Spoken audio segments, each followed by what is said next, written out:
something's not right these past couple of years with this doctor. And we've lost too many pets. I mean, this is just something that, is going to haunt me for the rest of my life. Last night, our NBC 10 investigators shared exclusive interviews with former employees and customers of a Massachusetts veterinarian accused of physically abusing animals, losing patients due to poor medical treatment, and intimidating his staff into silence. And now our consumer investigative reporter Bianca Beltran examines how the agency in charge of overseeing veterinarians handled these accusations against that doctor. I was going to a place that was, just from Google, had good reviews, and I didn't look in far enough. If you look down enough pages, you start to see other deaths. I didn't know to look for it. I would have never expected that. I would have obviously never done this. After Bethany Vest Paris's dog Lotus died the day after her spay surgery at Swansea Veterinary Center last November, she turned to the state board that oversees licensure for veterinarians in Massachusetts. Bethany filed a complaint against Dr. Carlos A.D. Silvera regarding her loss that she claims was due to negligence. Hi, my name is Bethany Vest Paris. I am a potential victim of veterinary negligence. When she tried to speak about it at the public board meeting in January, she was told the matter needed to be addressed through the formal complaint process, which could take several months. I kept just trying to get to the veterinarians and the lawyers and the other distinguished people on that board to tell them, hey, this is like an open issue and this is bigger than me. This is bigger than Lotus.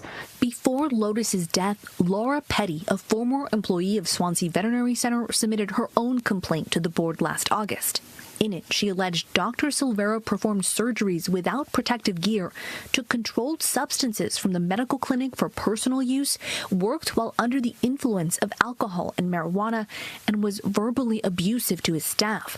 5 months after Laura submitted the complaint, she received a letter from the board saying they voted to dismiss the complaint based on the investigation. I had to question how much had actually gone into that because I don't see how anyone could find him fit to continue practicing as a veterinarian. Records we obtained showed Silvera's attorneys provided affidavits signed by 5 employees denying Laura's allegations, including Lisa Cabral. He took us one by one because at first I didn't want to sign it. There was a line on here I refused to sign. It was that I've never seen him abuse employees. And I said, I can't sign this because you did abuse me the first time, and I can't sign that. And then he takes us one by one upstairs and has us sign it. He'll throw it, and he's like, I need you to sign this.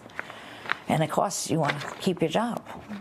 So that's why we signed this the first time. A spokesperson for the state's Division of Occupational Licensure, or DOL, declined to provide an interview for this story, but answered questions via email. Asked about Lisa's claim that she was coerced into signing an affidavit, they pointed us to the investigatory reports filed after the complaint was closed.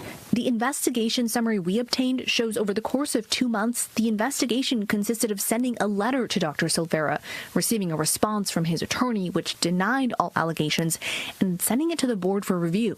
Did anyone from the licensing board or their investigators ever speak with you or the employees separately to see what was really going on? Nobody's ever come to that office. No one's ever come to the office to check anything out. Lisa says she left Swansea Veterinary Center this year for her mental health and safety.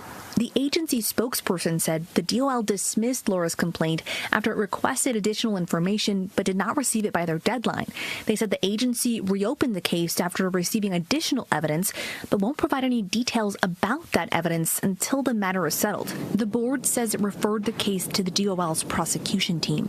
That means Dr. Silvera could face disciplinary action such as license suspension, revocation, or voluntarily surrender, consent agreements, fines, continuing education, or probation with monitoring, pending a hearing and board approval. Most of that doesn't have no sense, no base.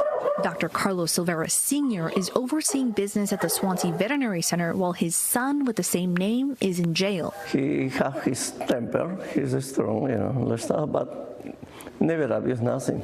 We talked to him in May, just weeks before Carlos Silvera Jr. pleaded guilty to 29 criminal charges. They include stalking an ex-girlfriend, 4 counts of the unlawful possession of assault weapons, and 18 counts of the unlawful possession of large-capacity ammunition feeding devices. He's sentenced to 2 to 3 years in prison. Silvera Sr. denies the allegations regarding his son's treatment of animals in his care and his behavior towards staff. He's a good guy, he's a good vet, and sometimes it's too much stress, and then you can receive complaints like that. He have, like I say, he was telling, he has his temper, but he never hits anybody. In April, the board referred Bethany's complaint to DOL prosecution. What do you hope for? I hope that he, never has the right to cut or treat another animal again. I hope that the board has a serious wake-up call. It's been 6 months since Bethany submitted a complaint to the board and 2 months since the case was referred to the DOL prosecution team. We're waiting to hear whether they will recommend disciplinary action against Dr. Carlos Silvera in response to either hers or Laura's complaints. Bianca Beltran, NBC 10 Boston. By the way, if you are at home and you want to know if a veterinarian has been the subject of complaints or discipline, you can actually check out the Massachusetts Division of Occupational Licensure's website. The agency publishes a list of disciplinary actions online, and once these types of complaints have gone through this process, however, those details, those complaints are only available through a public records request. So open complaints are not accessible to the public, nor do they affect someone's ability to renew their license.